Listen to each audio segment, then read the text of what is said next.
The job that changed everything. Jack Carter never thought being a plumber would get him into trouble. He fixed leaks, unclogged drains, and occasionally got covered in unpleasant things. But nothing had prepared him for this job. It started like any other day. His small repair ship floated in the docking bay of Orion Station, a giant trade hub in deep space. He checked his service log and saw a new request. Client: Zaira Naivani. Location: Sector 7, Naivani District. Problem: broken water system. Water system. Easy job, Jack muttered, sipping his coffee. He accepted the request and set off in his hoverpod. The Naivani were a mysterious species known for their glowing blue skin, tall bodies, and strange customs. But Jack didn't care about any of that. A job was a job. When he reached the client's address, he frowned. The building was too quiet. Most apartments in the station buzzed with activity, people talking, machines running, doors opening and closing. But here, everything was still. The entrance door slid open with a soft hum, and Jack stepped inside. The air smelled different. There was a faint, sweet scent, like burning incense mixed with something floral.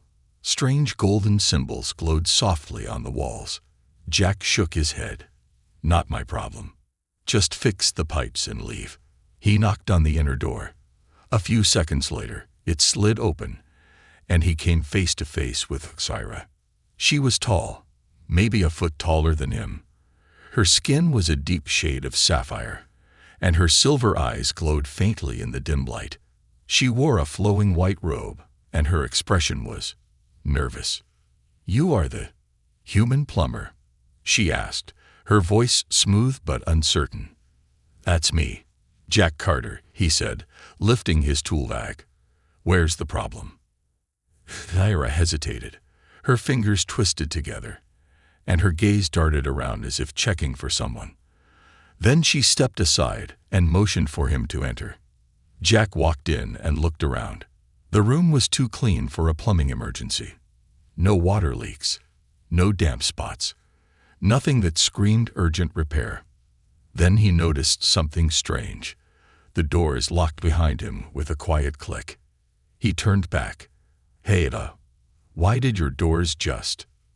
You do not know what you just walked into, do you?" Zaira's voice was almost a whisper. Jack frowned. His instincts screamed trouble. "This isn't about a broken water system, is it?" Zaira took a deep breath. "No."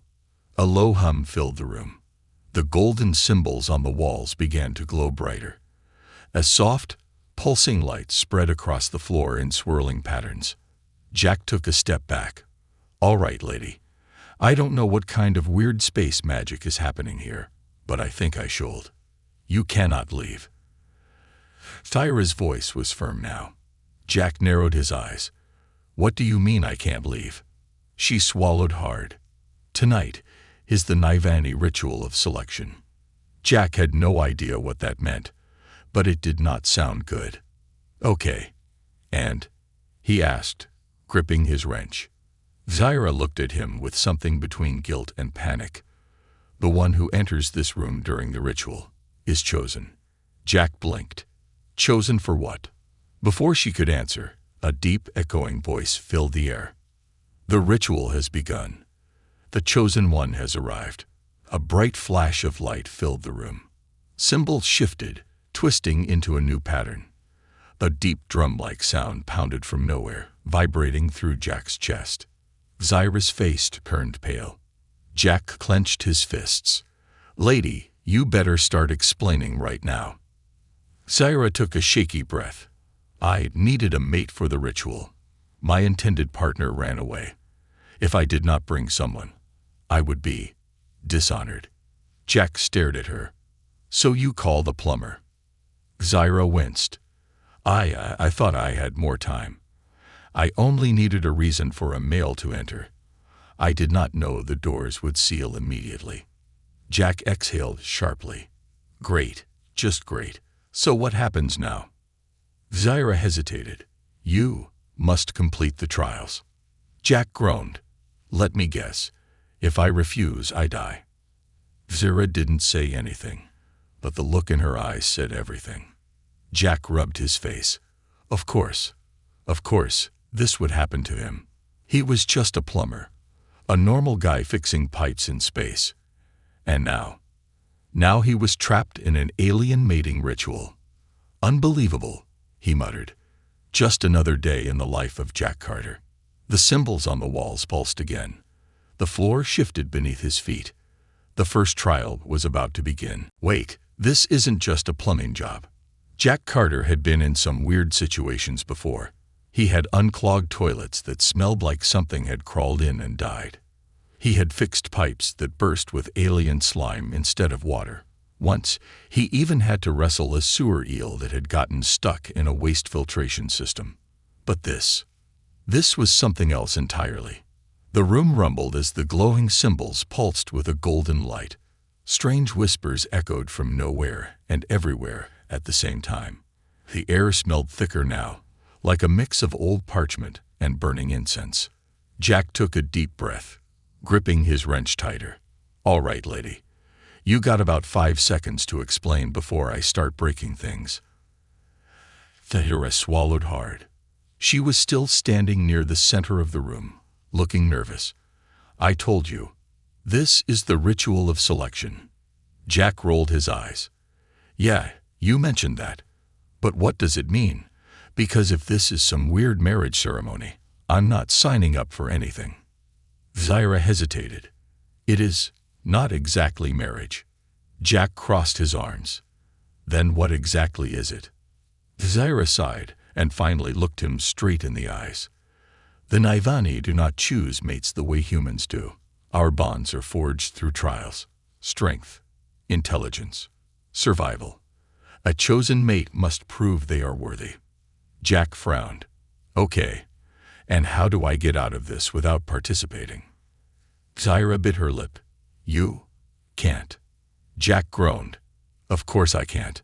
Before he could argue further, the golden symbols flared brighter. A deep, booming voice echoed through the room, shaking the very walls. "The trial begins. Let the chosen one face his first test." Jack immediately reached for his tool belt. His gut told him that whatever was coming, it wasn't good. The floor beneath him shifted. The smooth metallic surface turned into something else, something soft and shifting. The walls around him melted into a swirling purple mist, and suddenly, Jack wasn't in the room anymore. A jungle in space. Jack stumbled as the ground beneath him became grass. Thick, red-leafed trees stretched high above, their glowing purple vines dangling low. The air was hot and humid, filled with the buzzing sound of alien insects. "What the hell?" Jack muttered, spinning in a circle. Zara was nowhere to be seen. The room, gone. The station, gone. Instead, Jack stood in the middle of what looked like an alien jungle, thick with mist and eerie lights. He turned sharply as something growled from the shadows. Jack's grip tightened on his wrench. "I swear, if this is some kind of holographic simulation, I'm gonna strangle somebody." A branch snapped behind him. Jack spun around just in time to see something huge burst from the trees. It was fast, all claws and muscle, moving like a panther made of shadows. Its eyes glowed like burning embers, and its elongated fangs dripped with something that hissed as it hit the ground. Poison. Jack took a step back. His mind raced. No weapons, no backup, just a wrench. The creature snarled, lowering itself into a pounce position. Jack didn't wait. He ran. Survival mode. Jack tore through the jungle, dodging low-hanging vines and massive tree roots. He wasn't an athlete, but he had years of experience running from things that wanted to kill him, usually angry alien customers who didn't like their repair bill. The growling behind him got closer. Jack risked a glance back. The creature was gaining on him. "All right, think, Jack. Think," he muttered to himself. He spotted a thick tree with hanging vines up ahead. It was his only chance.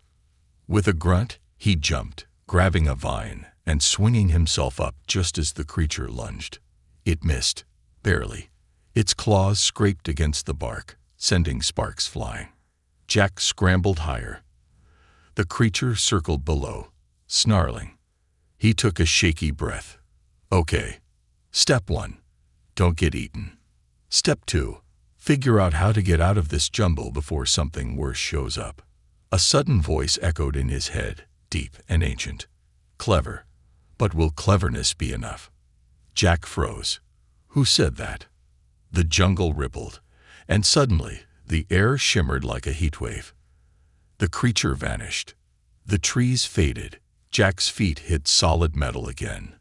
He was back in the room. The first trial. Complete. Jack took a deep breath. The heat, the sounds, the jungle. It had felt real. His shirt was soaked in sweat. His arms ached, and his heart was still racing. Zyra stood in front of him, her expression unreadable. Jack wiped his forehead. All right, what the hell was that? You survived the first trial, Zyra said simply. Jack scowled. What if I hadn't? She hesitated. Then, the ritual would have ended. Jack did not like the way she said that. Ended. As in, I would've just woken up back at my ship. Zyra shifted uncomfortably. No. As in, the ritual would have claimed you. Jack closed his eyes and took a deep breath. Fantastic. He had just barely survived Trial 1, and there were still more to go. Jack shook his head. I swear, when I get out of this, I'm charging you triple for this job. Zyra gave a small, nervous smile.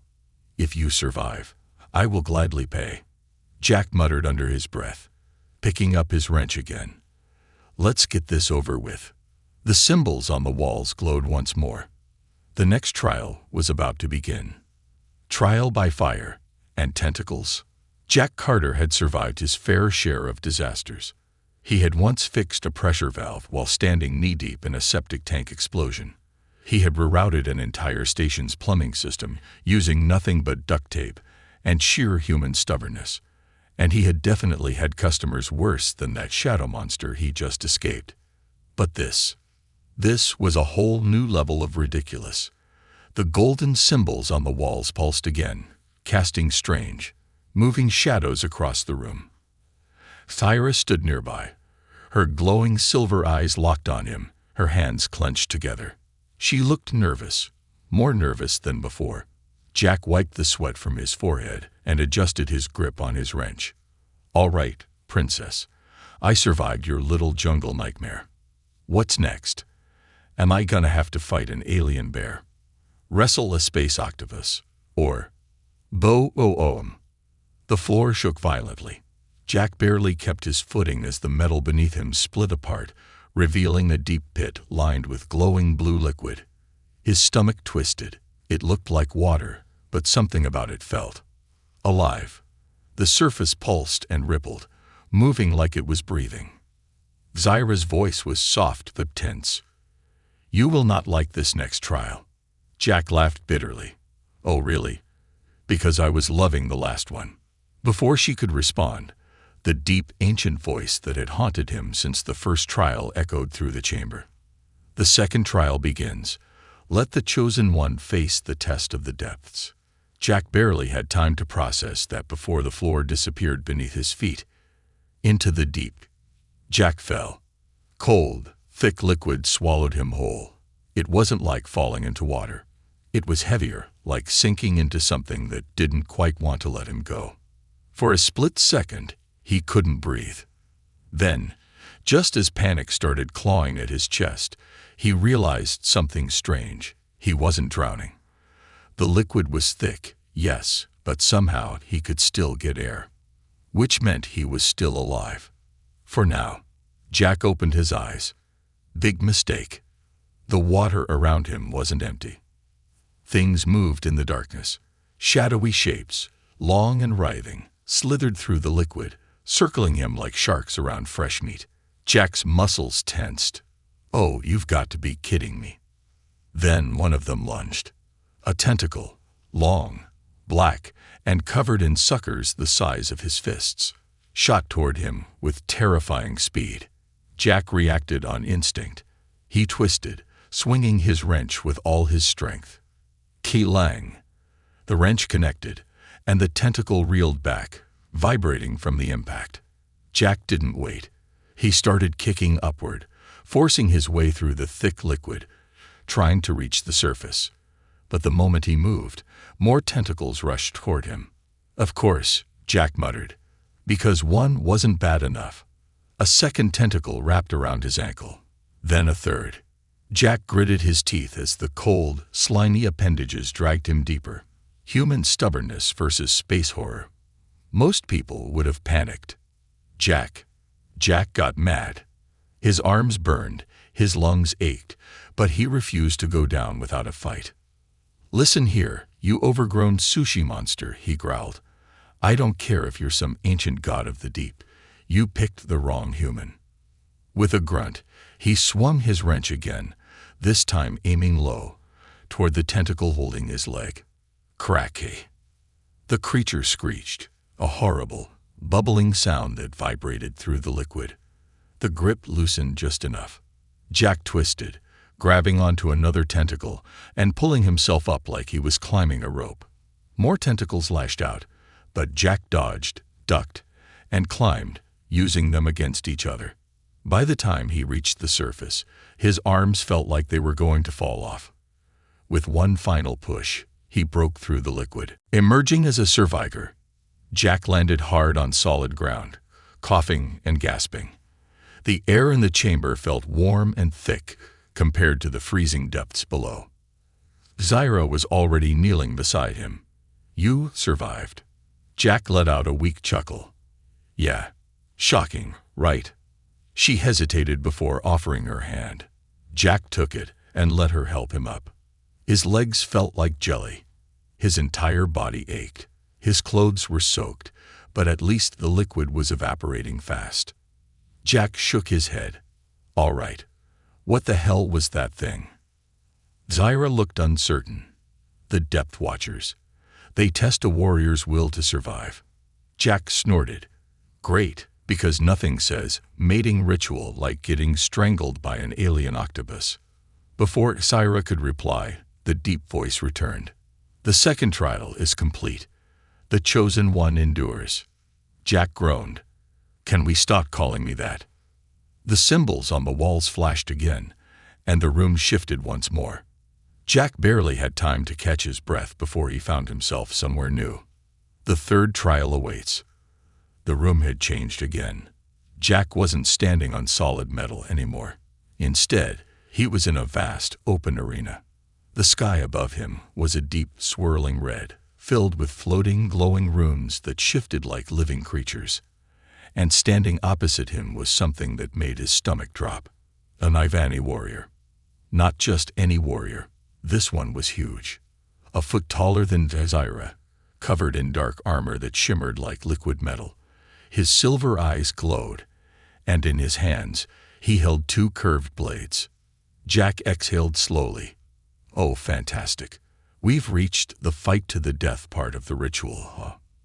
Zyra's voice was soft, almost apologetic. "You must defeat him, or the ritual will not accept you." Jack cracked his neck. "Right. And if I lose?" Zyra hesitated. Then, quietly, she said, "Then you will not leave here alive." Jack sighed, adjusting his grip on his wrench. "Yeah, that's what I thought. The final test, survive or surrender." Jack Carter was exhausted. His arms ached from wrestling an alien tentacle monster. His legs were still shaky from the weird gravity of that underwater death trap. His lungs burned from running through a jungle full of shadow panthers. And now he stood face to face with an 8-foot-tall Ivani warrior who looked like he could punch through a steel wall. Jack tightened his grip on his wrench. "All right, big guy. Let's get this over with." The warrior tilted his head, sizing him up with glowing silver eyes. Then, in a deep, rumbling voice, he spoke. "You are not worthy." Jack raised an eyebrow. "Yeah. Try telling that to the sewer pipes I fix every damn day." Without warning, the warrior moved. Jack barely saw the first attack, a blur of motion, faster than anything that size should be. Kilang! Jack jerked back as the warrior's blade slammed into the ground where he had been standing. Sparks flew, the stone cracking under the force. He had 1 second to react before the second strike came. Jack ducked, rolling to the side, barely avoiding the second razor-sharp arc. Too fast, too strong. Jack wasn't a soldier. He wasn't a fighter. He was a plumber. But he was also human, and if there was one thing humans were good at, it was refusing to go down easy. Jack gritted his teeth and swung his wrench. A plumber's fight. The warrior blocked Jack's attack with ease, his blade clanging against the wrench. But Jack wasn't aiming to win a sword fight. He faked left, then went for the kneecap. The wrench connected with a dull TUD. The warrior grunted, stumbling for a fraction of a second. Jack didn't wait. He rushed forward, slamming his shoulder into the warrior's chest. It was like hitting a stone wall, but it knocked the Nivani off balance just enough for Jack to leap back before the next counterattack. Jack panted, wiping sweat from his brow. See, humans aren't just about brute strength. We fight dirty. The warrior growled. Then he smiled. Oh, that's not good. Before Jack could react, the Nivani moved even faster. A hard impact slammed into Jack's chest, sending him flying backward. He hit the ground hard, rolling across the stone. His wrench clattered away.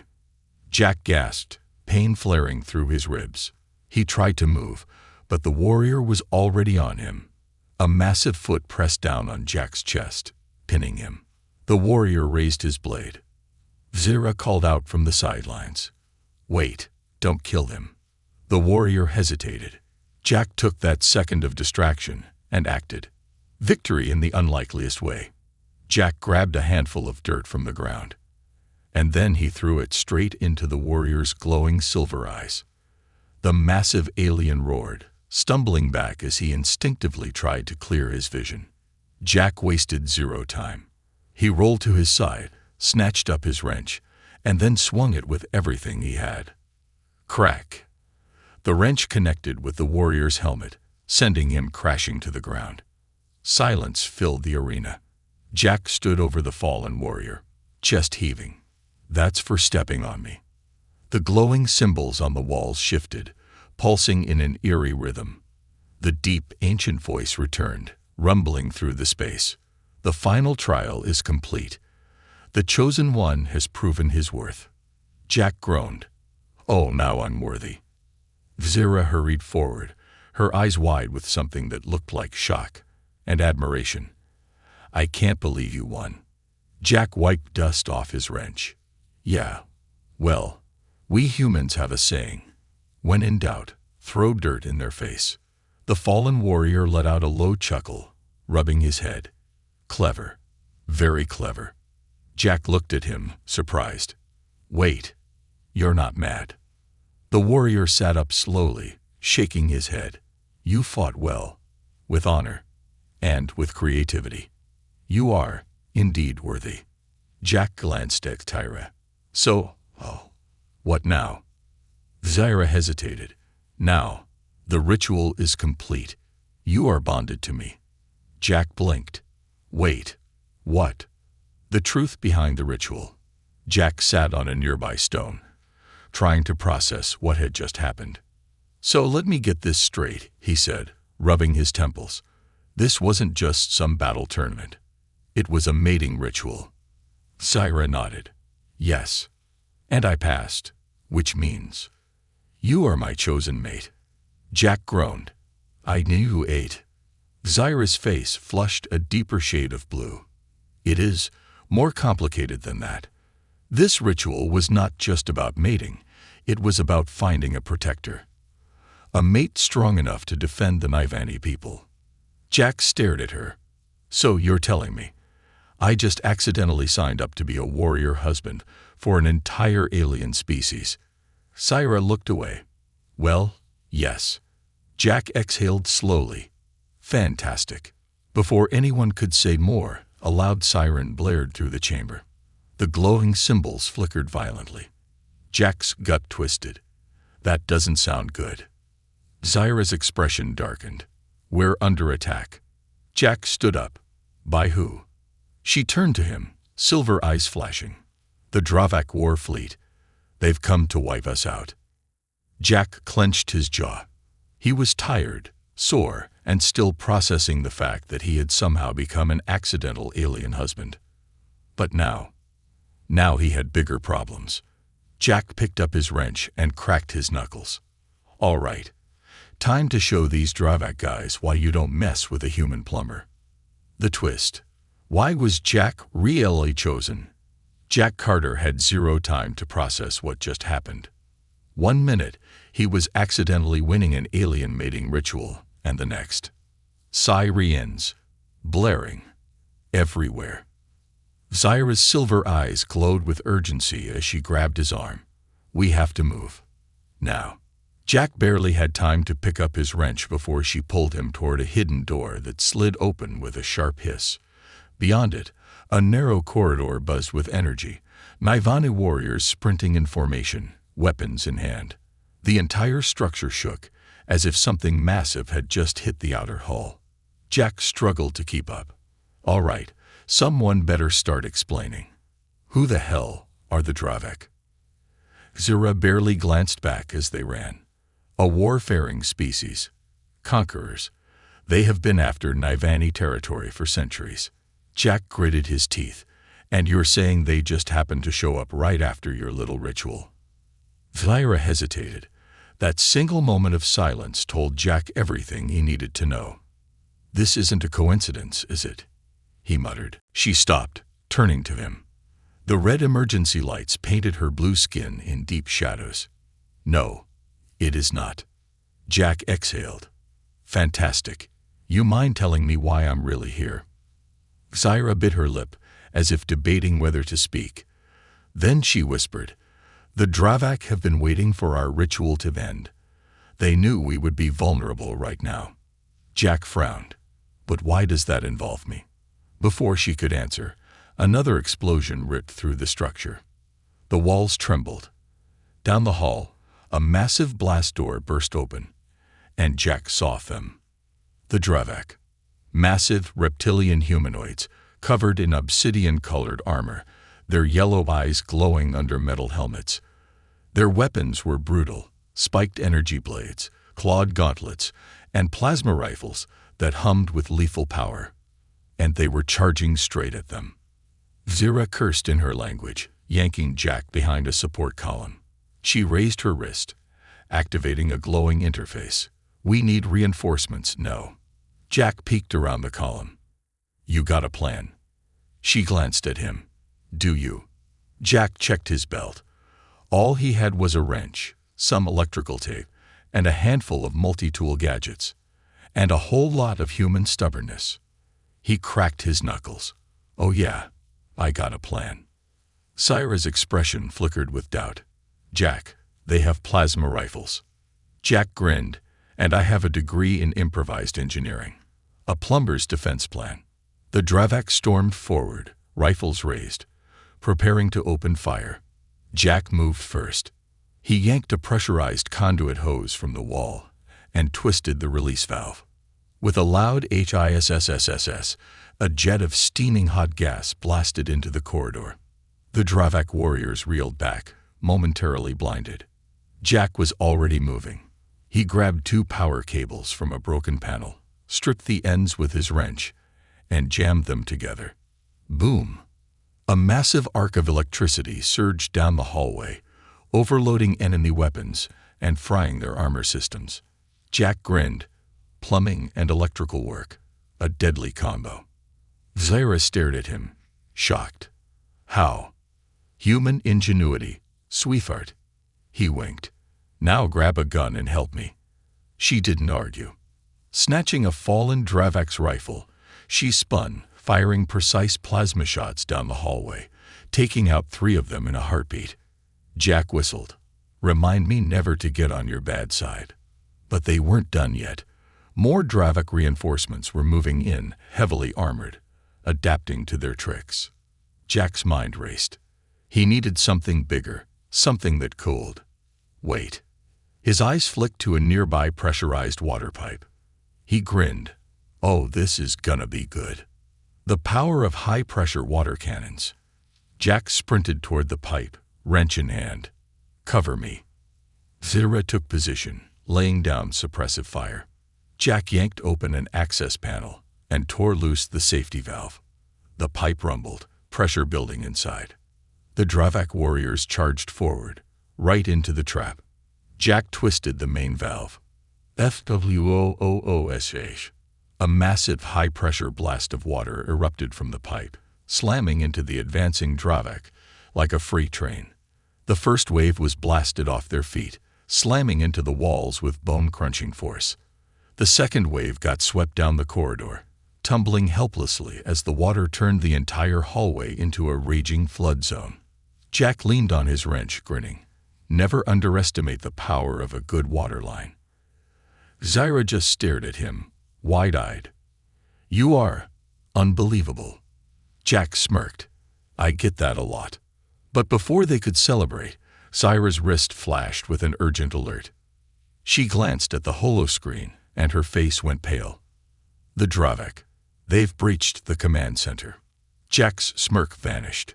How bad? Zira's voice was grim.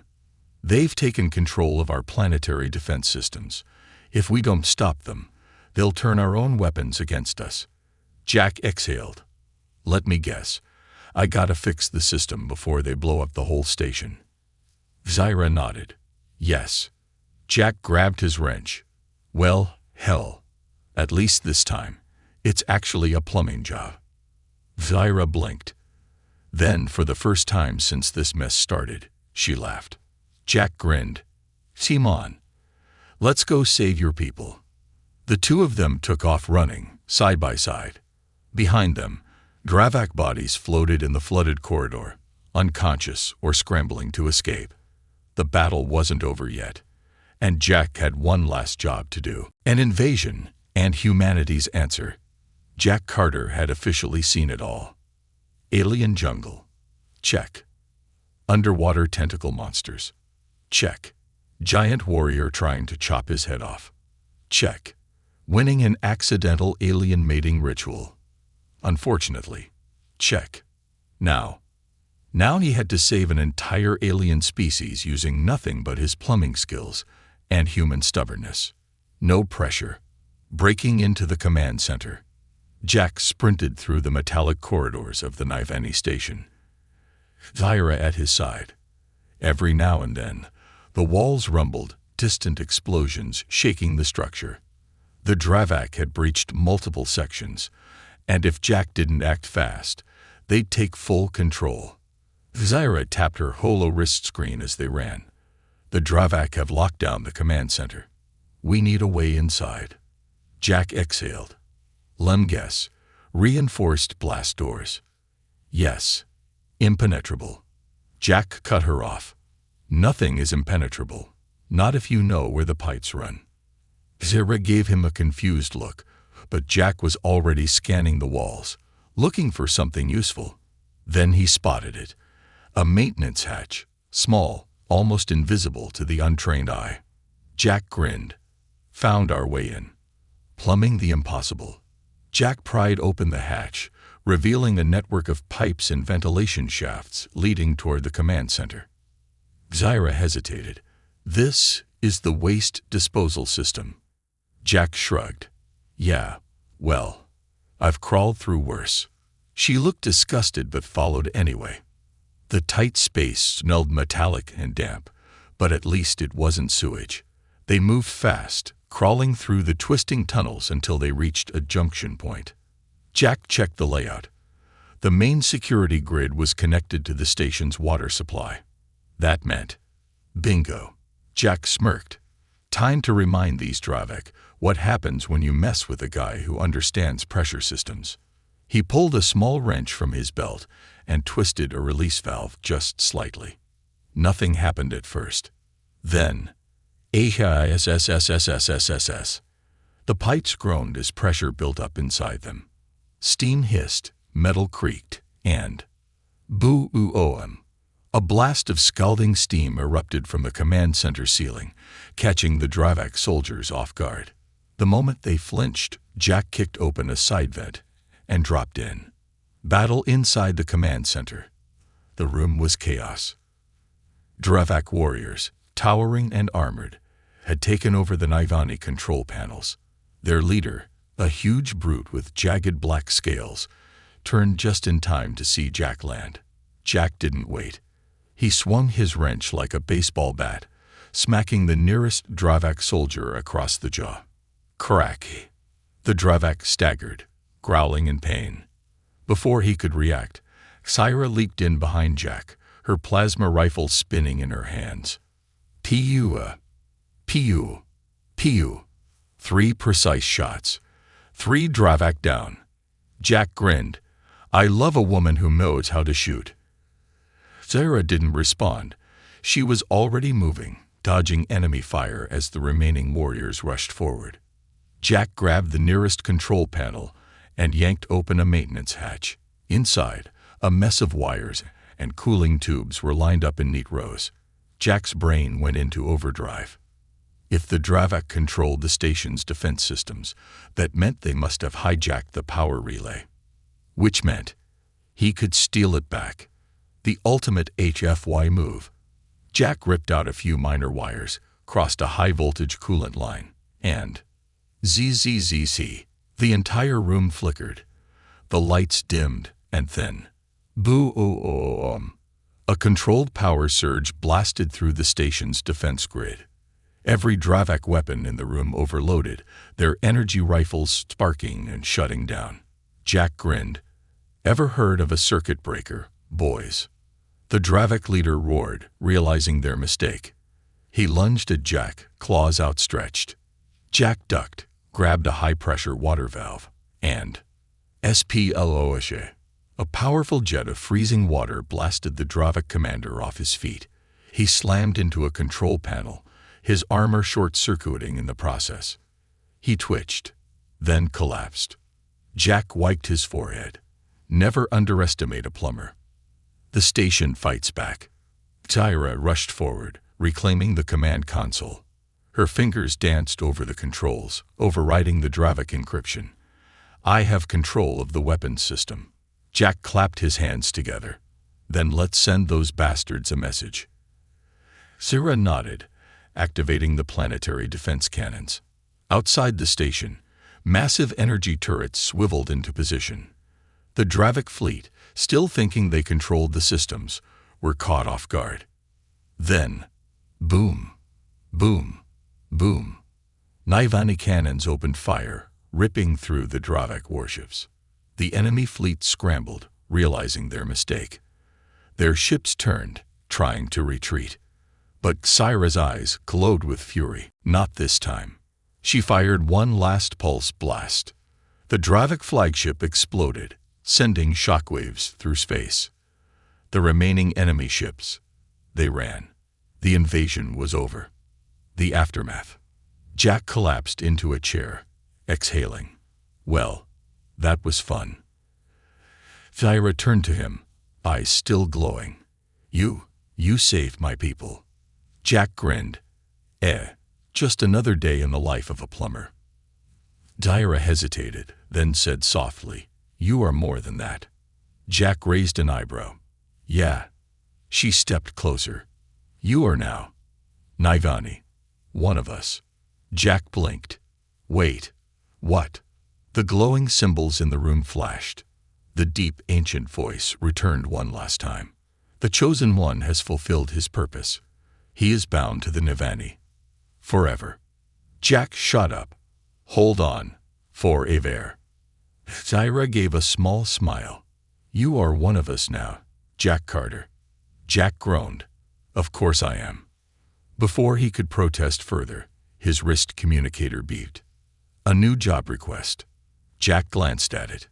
New client. Syra Nivani. Problem.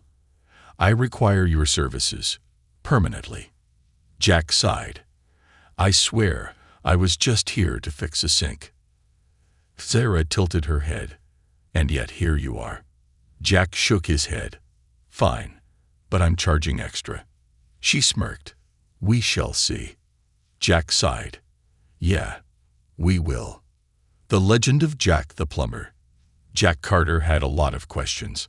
For starters, how the hell did a simple plumbing job turn into him becoming an honorary warrior husband of an alien species? But at the moment, he didn't have time for questions. Because right now, he was standing on a massive ceremonial platform in the center of the Nivani capital, surrounded by thousands of cheering aliens. And he was very uncomfortable. From plumber to hero, somehow. It had been 2 days since Jack had single-handedly helped defeat the Dravak war fleet. In that time, word had spread across the Nivani system. Stories grew. And now Jack was being called things like the chosen one of water and fire, the human who tamed the depths, the warrior with the wrench. That last one, he kind of liked. Jack shifted awkwardly as a group of Nivani elders approached. Each one wore long flowing robes, their silver eyes glowing with quiet respect.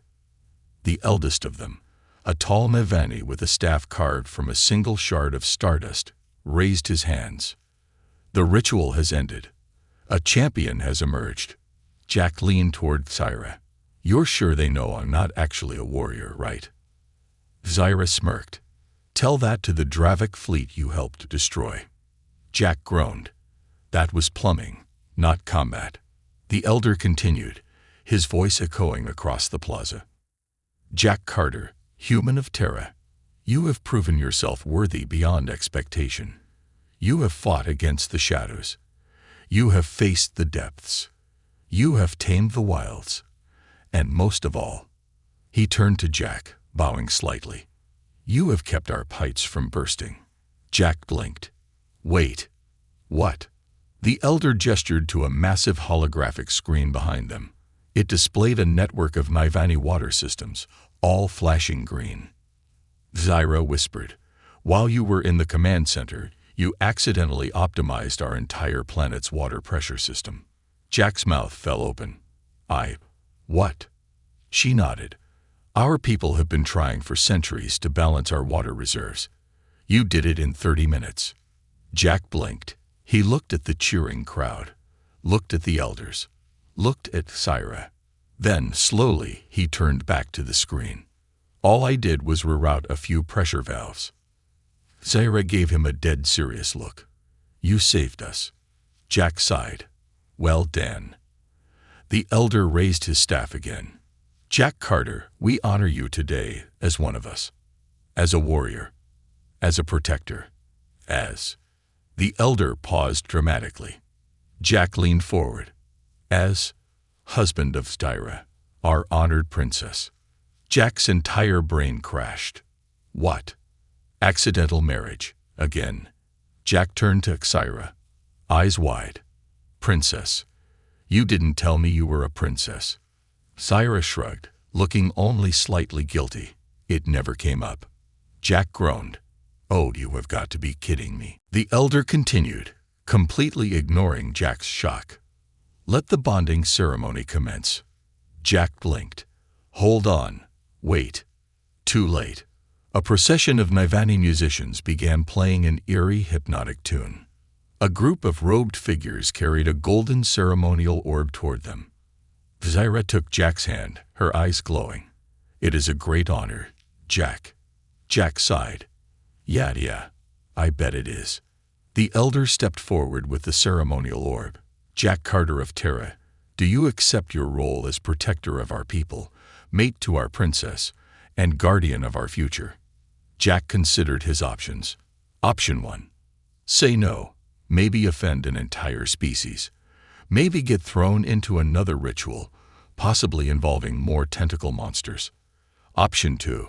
Say yes. Accept that his life was officially a sci-fi sitcom, and probably get free meals for life. Jack sighed, running a hand down his face. Screw it. Why not? The crowd erupted into cheers. The orb flashed, and Jack felt a strange warmth spread through his chest. It was weirdly comforting. And just like that, Jack Carter, the plumber from Earth, became an officially recognized Nivani mate and warrior. Fantastic. The celebration and the escape plan. Hours later, Jack sat at a long banquet table, surrounded by alien food, alien drinks, and very enthusiastic Nivani warriors. One of them, a massive, scared warrior named Kozath, slapped Jack on the back so hard he nearly fell over. "Drink, chosen one. Celebrate your victory." Jack, still trying to process his accidental marriage, groaned. "Yeah, sure. Why not?" He grabbed a goblet and took a sip. Immediately regretted it. The drink burned like liquid fire. His lungs felt like they were melting. Jack slammed the goblet down, coughing. "What the hell is that?" "Plasma." Kozath grinned. "Nivani fire brew. Only the strongest warriors can drink it." Jack wheezed. "Great. Awesome. Love it." Zyra smirked. "You will get used to it." Jack shook his head. "Xyra, I gotta be honest. This whole thing, way above my pay grade." She tilted her head. "You could leave, if you wished." Jack blinked. "I can." She nodded. "You won your trials. You are not a prisoner. You may return to your people whenever you like." Jack leaned back, thinking. Earth was fine. But Earth didn't have this. Didn't have alien battles or interstellar adventure, or a society that literally thought he was a legendary warrior because he knew how to fix water pressure problems. And, maybe most importantly, Earth didn't have Tyra. Jack glanced at her. She was watching him carefully, as if waiting for his decision. Jack sighed. "Well," he muttered, lifting his goblet again. "Might as well see where this goes." Zyra smiled. The warriors cheered. And somewhere, across the stars, another emergency plumbing request waited for Jack Carter, the human who just wanted to fix a sink, and ended up becoming a legend.